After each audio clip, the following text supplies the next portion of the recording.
দেশ বিদেশের সর্বশেষ স্পোর্টস আপডেট নিয়ে বিয়ন্ড বর্ডার স্পোর্টসের নিয়মিত আয়োজন sports bulletin powered by Netex internet. আর এই আপডেট নিয়ে আপনাদের সাথে আছি আমি সুমাইয়া জাহান সামান্থা। চলুন দেখে নেই আজকের স্পোর্টস আপডেট। জিম্বাবুয়ের বিপক্ষে ওয়ানডে সিরিজের প্রথম ম্যাচে 25 রানে হেরেছে বাংলাদেশ। নাহিদ রানার রেকর্ড 6 উইকেটের পরও ব্যাটিং ব্যর্থতায় 142 রানের লক্ষ্য তাড়া করতে নেমে 116 রানে অল আউট হয় টাইগাররা। বাংলাদেশ নারী ইমার্জিং দলের ক্যাম্প থেকে বাদ পড়ার পর ক্ষোভে ও হতাশায় আত্মহত্যার চেষ্টা করেছেন জাতীয় দলের ক্রিকেটার ইসমা তানজিম। ফিট থাকা সত্ত্বেও ইনজুরির অজুহাতে তাকে বাদ দেওয়া হয়েছে বলে অভিযোগ করেন তিনি। জিম্বাবুয়ের বিপক্ষে প্রথম ওয়ানডেতে দুর্দান্ত বোলিং করে ইতিহাস গড়েছেন নাহিদ রানা। মাত্র 21 রানে 6 উইকেট নিয়ে বাংলাদেশের ওয়ানডে ইতিহাসের সেরা বোলিং ফিগারের নতুন রেকর্ড করেছেন এই তরুণ পেসার। তার বোলিংয়েই 141 রানে অল আউট হয় জিম্বাবুয়ে। প্রথমার্ধে যুক্তরাষ্ট্র লড়াই করলেও দ্বিতীয়ার্ধে বেলজিয়ামের আক্রমণের সামনে টিকতে পারেনি স্বাগতিকরা। ডি কেটেলারার জোড়া গোল, ফানাকান ও লুকাকুর গোলে যুক্তরাষ্ট্রকে 4-1 গোলে হারিয়ে বিশ্বকাপের কোয়ার্টার ফাইনাল নিশ্চিত করেছে বেলজিয়াম।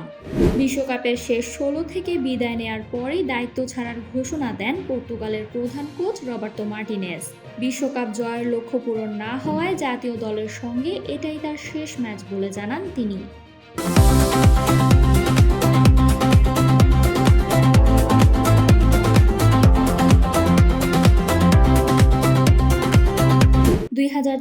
বিশ্বকাপের শেষ 4 ম্যাচের জন্য ট্রিয়ন্টা বলের বিশেষ সোনালী সংস্করণ উন্মোচন করেছে অ্যাডিডাস। সেমিফাইনাল, তৃতীয় স্থান নির্ধারণী ম্যাচ ও ফাইনালে ব্যবহার করা হবে এই বল, যা বিশ্বকাপ ট্রফির স্বর্ণালী আভা থেকে অনুপ্রাণিত। এছাড়া নতুন বলের প্রচারণায় অংশ নিয়েছেন আর্জেন্টিনার লিওনেল মেসি, ইংল্যান্ডের জুড বেলিংহাম এবং স্পেনের লামিনে ইয়ামাল। শেষ 16 পর্তুগালকে 1-0 গোলে হারিয়ে কোয়ার্টার ফাইনালে উঠেছে স্পেন।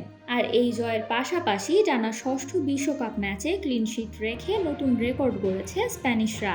এছাড়া সব মিলিয়ে টানা 6 ম্যাচ ও 10 ঘন্টা 9 মিনিট ধরে বিশ্বকাপে কোনো গোল হজম করেনি স্পেন।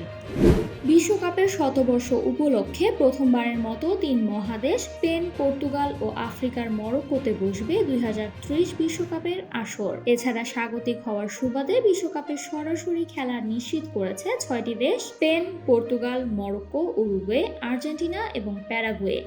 প্যারাগুয়ের বিপক্ষে জয়ের পর বর্ণবাদী মন্তব্যের শিকার হয়েছেন ফ্রান্স অধিনায়ক কিলিয়ান এমবাপ্পে।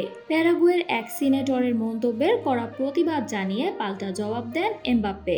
এছাড়া বিষয়টি নিয়ে আইনি পদক্ষেপ নেওয়ার ঘোষণা দিয়েছে ফ্রান্স ফুটবল ফেডারেশন। স্পেনের কাছে হেরে বিশ্বকাপ থেকে বিদায়ের রাতেই এক অনাকাঙ্ক্ষিত রেকর্ডের নাম লেখালেন পর্তুগাল অধিনায়ক ক্রিস্টিয়ানো রোনালদো। ডালাসে শেষ 16 ম্যাচে স্পেনের কাছে হারের পর বিশ্বকাপ ইতিহাসের সবচেয়ে বেশি ম্যাচ হারার তালিকায় এখন যৌথভাবে শীর্ষে রয়েছে এই পর্তুগিজ তারকা। এই ছিল আমার হাতে থাকা সর্বশেষ স্পোর্টস আপডেট। নিয়মিত স্পোর্টসের সব আপডেট পেতে কানেক্ট থাকুন আমাদের সাথে, আর বাফার ফ্রি ইন্টারনেট পেতে কানেক্ট করুন নেটেক্স ইন্টারনেট। এছাড়া আমাদের সাপ্তাহিক cricket analysis show the analyst angle এবং football show football freak show দেখার আমন্ত্রণ জানিয়ে বিদায় নিচ্ছি আমি সামান্থা। আরো আপডেট পেতে সাবস্ক্রাইব করুন আমাদের ইউটিউব চ্যানেল এবং ক্লিক করুন বেল আইকন। ফলো করুন টিকটক ও ফেসবুক পেজে।